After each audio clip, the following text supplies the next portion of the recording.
నేను రామగుండం, అతను పెద్దపల్లి. వద్దామని చెప్పి ప్రిపేర్ అయినాం డ్రైవ్స్ కోసం అని.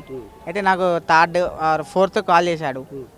మేము ఫిఫ్త్కి వెళ్దాము, 6th 7th కదా డ్రైవ్స్ అని చెప్పి ఫిఫ్త్కి వెళ్ళామంటే నేను ఫోర్త్కి వెళ్తా, మా అన్న నన్ను కరీంనగర్లో డ్రాప్ చేస్తా అంటుండు, అక్కడికి వెళ్ళి వరంగల్కి వస్తా అని చెప్పి నాతో చెప్పాడు. సరే వెళ్ళు, నేను 5th వస్తా అని చెప్పి నేను వచ్చేసా. నిన్న 5:30 6 వరకు రూమ్ వరకు వచ్చేసరికి మామూలుగా పడుకుంటే ఫోన్ సైలెంట్ వేసి పడుకుంటాడు. అట్లనే ఉన్నాడేమో అని చెప్పి అనుకున్నాం. మా రూమ్మేట్స్ ఇంకా 2 ఉన్నారు, తమ్ముడు ఇద్దరు జూనియర్స్ ఉన్నారు, 3rd years. అట్లనే అనుకున్నాం, సరే లేస్తాడు కదా 6 వరకు అని చెప్పి ఆయనం. అప్పటి వేదికి ఎంత డోర్ కొట్టినా పక్క బిల్డింగ్కి వెళ్ళి విండోస్ కూడా తీద్దాం పైన ప్రయత్నించినాం, కానీ అవి కూడా ఓపెన్ చేసలేవు.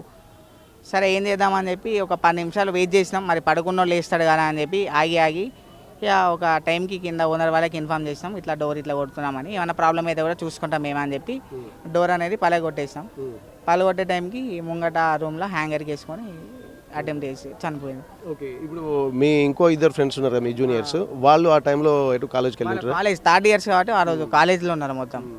ఓకే, ఇప్పుడు మీ రూమ్మేట్ కాబట్టి ఫ్రెండ్స్ అన్నారు, కొన్ని విషయాలు షేర్ చేసుకుంటారు, మంచి అయినా